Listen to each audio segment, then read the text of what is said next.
ताज़ा मामला अलीगढ़ के जिला कलेक्ट्रेट सभागार का है, जहां जिला अधिकारी एवं वरिष्ठ पुलिस अधीक्षक के नेतृत्व में शहर के सभी धर्मगुरुओं एवं प्रशासन के साथ एक बैठक का आयोजन किया गया। कलेक्ट्रेट में जिला अधिकारी के द्वारा आयोजन की गई बैठक में जिले के सभी थाना प्रभारी, क्षेत्र अधिकारी सहित एसडीएम, एडीएम सहित तमाम आला अधिकारी मौजूद रहे।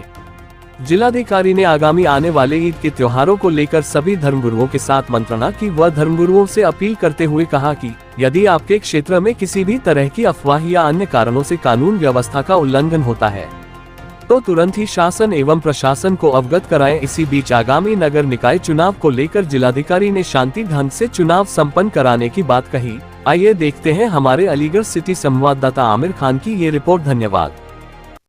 उनकी समस्याएं थी, चाहे सफाई से संबंधित, सुरक्षा से संबंधित, उनको सुना गया, नोट किया गया और गत वर्ष की भांति परंपरागत तौर से ही ईद के संबंध में सारे कार्यक्रम आयोजित करने के लिए कहा गया है और किसी भी सार्वजनिक स्थल को बाधित ना करने के लिए भी, जैसे पिछले साल भी किया था, काफ़ी सहयोग सबका इसमें रहा सम्राटों का, वो पूर्व में ही बता दिया गया है। और ईद के लिए जो अपने सीओ एसडीएम्स हैं और क्षेत्र जो चौकी इंचार्ज भी हैं, उनको भी अपने स्तर से अलग से मीटिंग करते हुए इसको वही सुरक्षित वातावरण में पूर्व जो व्यवस्थाएं हैं उनको दुरुस्त रखते हुए सभी जो विभाग हैं, चाहे वो बिजली विभाग हो चाहे नगर निगम हो, सब मिलजुल करके इनको अच्छे से मनाने के लिए सबको। सुरक्षा व्यवस्था के किस तरीके से इंतजाम रहेंगे?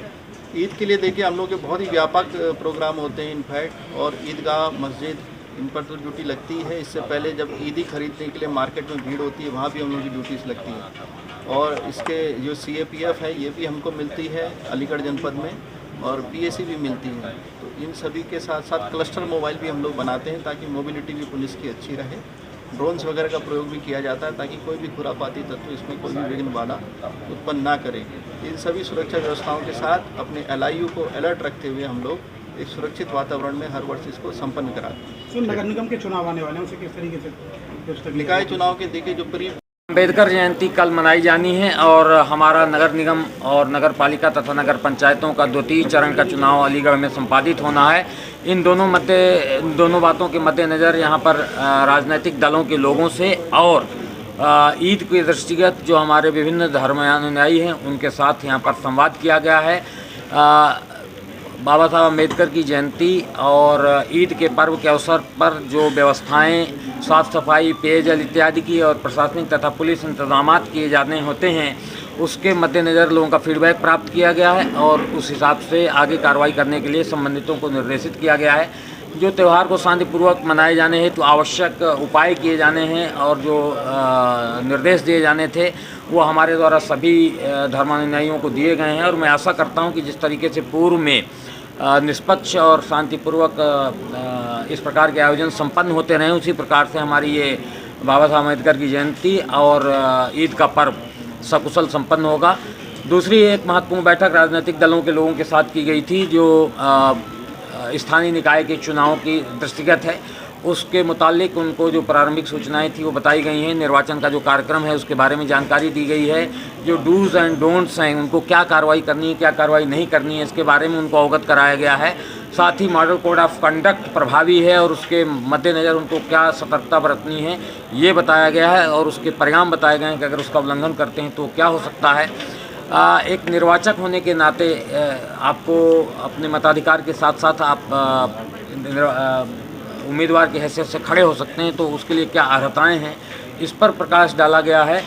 और जो हमारे मतदान केंद्रों में परिवर्तन हुए हैं उनसे उनको भिगे कराया गया है। जहां पर एक्सिलरी बूथ बनाए जा रहे हैं उनके बारे में उनको जानकारी दी गई है ताकि वो तदनुसार अपने उम्मीदवारों को और अपने जो उनका निर्वाचक है, जो उनके मतदाता हैं, उनको जागरूक कर सकें और वो लोकतंत्र के इस सबसे ज़मीनी चुनाव में वो इसको सफल बनाने में अपनी भूमिका का निर्वहन कर सकें। कितने संवेदनशील जनपद अलीगढ़ में अभी जो हमारी एक्सरसाइज है, हालांकि अभी वो तय नहीं हुआ है कि हमें कितने कैंडिडेट कौन कौन से आ रहे हैं। कैंडिडेट्स के आने के साथ थोड़ा सा संवेदनशीलता में परिवर्तन होता है, लेकिन अभी तक के आंकड़ों के हिसाब से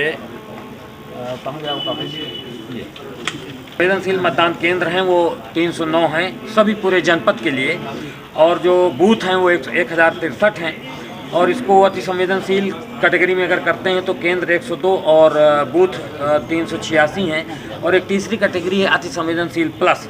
इस मद्देनज़र से हमारे केंद्र 41 और बूथ 187 हैं। और अगर इसको हम केवल नगर निगम के नज़रिए से देखना चाहें तो नगर निगम में कुल मतदान केंद्र 309 हैं और मतदान स्थल की संख्या संवेदनशील मतदान केंद्रों की संख्या 93 है, अति संवेदनशील मतदान केंद्रों की संख्या 62 है और अति संवेदनशील प्लस मतदान केंद्रों की संख्या 31 है। तो इसमें लास्ट मोमेंट तक परिवर्तन होते रहते हैं, लेकिन अभी तक की हमारे एक्सरसाइज में ये सूचना निकल कर है। आचार संहिता निर्वाचन प्रक्रिया को लेकर जारी की जाती है, तो निर्वाचन प्रक्रिया को लेकर आदर्श आचार संहिता का पालना उसी दिन से प्रारंभ हो जाती है जिस दिन से अधिसूचना की घोषणा हो जाती है, तो वो ऑलरेडी लागू है जनपद में। उसके मुतालिक जो हमारे राजनीतिक दल के लोग हैं, जो पॉलिटिकल पार्टीज़ हैं, वो क्या क्या एक्टिविटीज़ नहीं कर सकती, इसके बारे में उनको बताया जा चुका है और उस पर हम लोग सघन पर्यवेक्षण कर रहे हैं ताकि उसका उल्लंघन हो। क्या व्यवस्था की पिछली वाले लोग सार्वजनिक जगहों पर नमाज ना अदा करें, केवल उन जगहों पर करें जो परंपरागत रूप से नमाज अदा करने के लिए बनी है, जैसे ईदगाह और मस्जिद। इसके मद्देनज़र सभी लोगों को बताया गया है कि मस्जिद परिसर में ही वो नमाज अदा करें और लाउड हेलर या लाउड स्पीकर जो वहाँ पर इस्तेमाल हो रहा है उसका ध्वनि उतनी ही होनी चाहिए जितना कि वहाँ समूह में बैठे लोग